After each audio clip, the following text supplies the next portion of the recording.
ঢাকা শহরের যে ময়লা আবর্জনা সেটি ফেলার জন্য আমিনবাজারে ডাম্পিং জোনের জায়গা হয়, তারা আমাদের সাভারকে নোংরা করছে, অথচ আমাদের সাভারের ময়লাগুলো আমাদের সাভারে ফেলা হচ্ছে।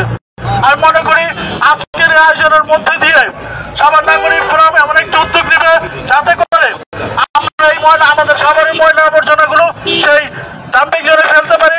প্রয়োজনে আমরা ডিসির কাছে যাব এবং সংশ্লিষ্ট যারা মন্ত্রণালয় আছে আমরা সেখানে যাব, যদি আপনারা উদ্যোগ নেন।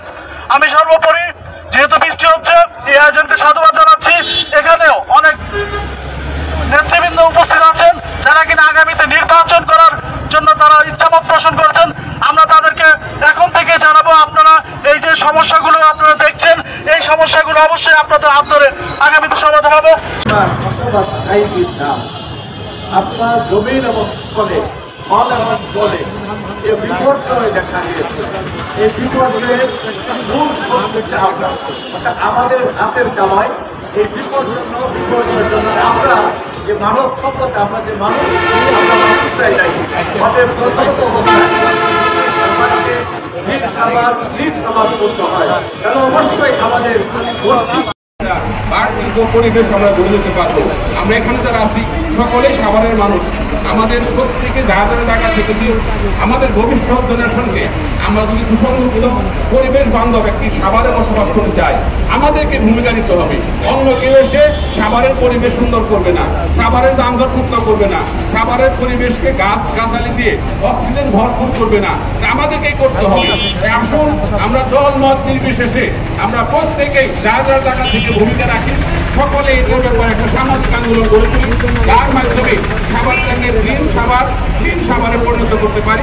সে আহ্বান জানিয়ে আপনাদেরকে ধন্যবাদ দিয়ে, নাগরিক ফোরামকে ধন্যবাদ জানিয়ে, জামাত ইসলামের পক্ষ থেকে সকলকে ধন্যবাদ জানিয়ে আমি আমার কথা শেষ করছি। আসসালামু আলাইকুম ওয়া রাহমাতুল্লাহি ওয়া বারাকাতুহু।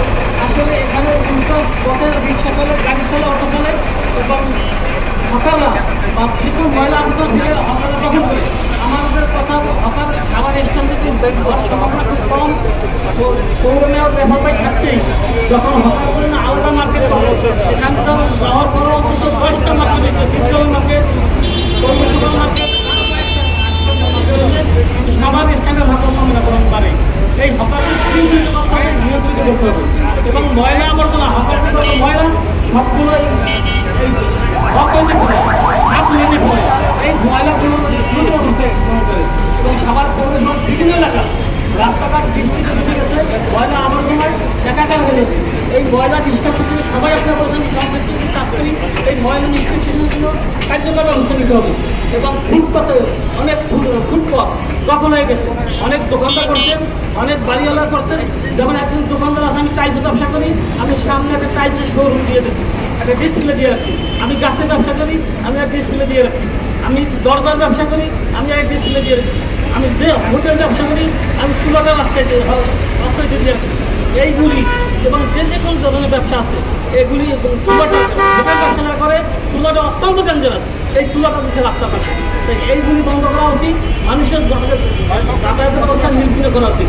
তা আপনাদের সবাইকে এবং এই কর্মসূচির পরে আমাদের আমি সিকিউরিটি সাহেব বললেন যে বৃক্ষরোপণ, আমরা 600 বৃক্ষরোপণ করেছি। আমরা এই অনুষ্ঠানের পরে আমরা এই 600 বৃক্ষরোপণ শুরু করতে ইনশাআল্লাহ। সকলকে এই গল্প হচ্ছে, এখন আমরা সেখানে যাবো এই সমাপ্ত ঘোষণা করে। আপনাদের সবাই যারা উপস্থিত আমাদের ধন্যবাদ গর্বিত করেছেন, উৎসাহিত করেছেন, সবাইকে ধন্যবাদ এবং সবাই কাছে আমরা কৃতজ্ঞ।